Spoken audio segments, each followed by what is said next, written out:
আসসালামু আলাইকুম, সবাইকে স্বাগত জানাচ্ছি আলোকিত সময়ের পক্ষ থেকে। এই মুহূর্তে আমাদের সামনে যে বস্তুগুলো দেখতে পাচ্ছেন এগুলো মূলত হচ্ছে সিল্কওয়ার্ম থেকে নির্গত কোকন বলে। এই কোকন থেকে সাধারণত সিল্কের যে শাড়ি জন্য যে সুতা সেটা প্রস্তুত করা হয়। মূলত আমরা এইখানে যেটা দেখতে পাচ্ছি সেটা মূলত হচ্ছে কোকন। এবং কোকনগুলো যদি আমি আরও একটু দেখাতে চাই, এবং এটা হচ্ছে সবচেয়ে উৎকৃষ্ট মানের কোকন এবং এর মান এবং গুণগত মান অনেক ভালো। আমি যদি একটি কোকন দেখানোর জন্য চেষ্টা করি, কোকনগুলো সাধারণত এরকম হয়। এই কোকনগুলো অনেক দামি হয়ে থাকে। সাধারণত 1 কেজি কোকনের দাম প্রায় 7,000 টাকার মতো হয়ে থাকে। আজকে আমরা দেখাবো যে আসলে কোকনের মধ্যে কী কী ধরনের টাইপগুলো থাকে এবং কোন কোকনগুলোর গুণগত মান ভালো এবং কোন কোকনগুলোর গুণগত মান একটু নিম্নমানের থাকে, এবং এইখানে কোকনে কী কী ধরনের সমস্যাগুলো থাকে সেটা আমরা মূলত প্রথমে দেখব। যে এই যে কোকনগুলো, আমি যদি আমার হাতে যে কোকনগুলো রয়েছে সেগুলো দেখার জন্য চেষ্টা করি। এই যে কোকনটা রয়েছে এটার দেখা যাচ্ছে একটা পাশ হচ্ছে ছিদ্র অবস্থায় রয়েছে।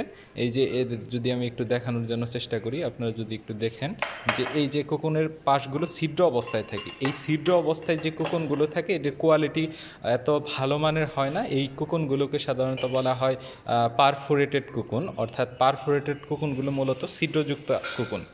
এর পরবর্তীতে আমরা দেখানোর জন্য চেষ্টা করব যে স্টেইন কোকন। স্টেইন বলতে কি বোঝাচ্ছে, অর্থাৎ কোকনগুলোর মধ্যে যে এই বর্ণের একটা রং থাকে, অর্থাৎ ব্রাউন বর্ণের বা এক ধরনের রং থাকে। এই রঙগুলো কেন হয়?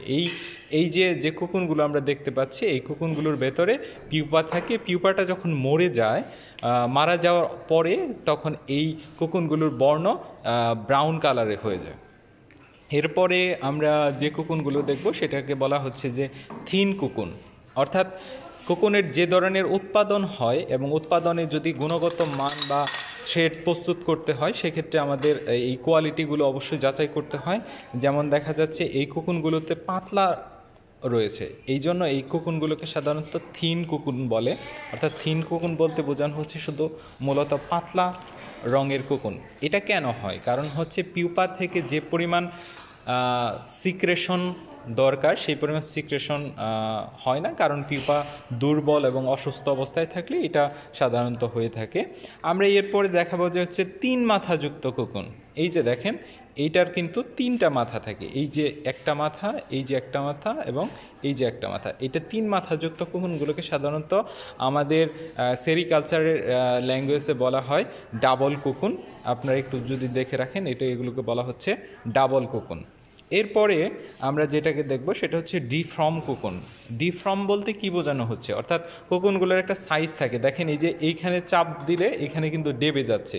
যে কোকনগুলোতে চাপ প্রয়োগ করার ফলে তাদের অবস্থার বিকৃতি ঘটে যায় সেগুলোকে সাধারণত আমরা ডিফর্ম কোকন বলি।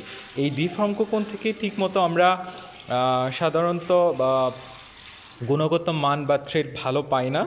এরপরে আমরা দেখব যে কিছু কোকনগুলো রয়েছে, এরপরে সেটাকে বলা হয় ফ্লসি কোকন।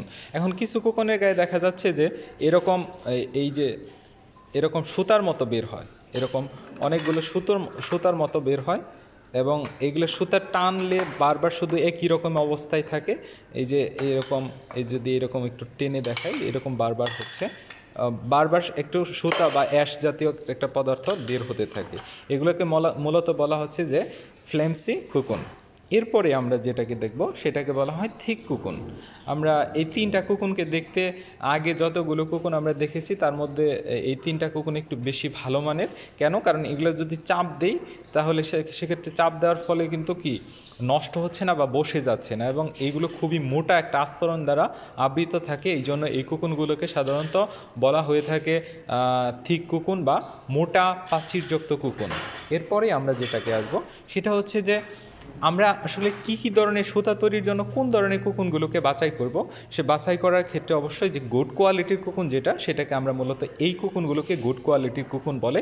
এই কোকনগুলোর থেকে লেন্থ এবং ব্রেথ এবং উৎকৃষ্ট মানের হয়ে থাকে, এবং এ থেকে থ্রেড বা সুতার পরিমাণ ভালো হয়, এবং এর কোয়ালিটি এবং এর ওজন, এর পরিমাণ মজবুত থাকে। সুতরাং এই যে কয়েকটি ধরনের কোকুন রয়েছে তার মধ্যে আমরা সাধারণত গুড কোকুন এবং থিক কোকুন থেকে সাধারণত আমরা থ্রেড বা সুতা তৈরি করি, এবং এ থেকে যে সুতাটা তৈরি হয় এর ফলে যে সিল্কের যে কাপড় তার গুণগত মান ভালো থাকে। সুতরাং আজকের ভিডিওটি এই পর্যন্তই রইল, আবার দেখা হবে পরবর্তীতে কোনো একটি বিষয় নিয়ে। ভালো থাকবেন, সুস্থ থাকবেন, আল্লাহ হাফেজ।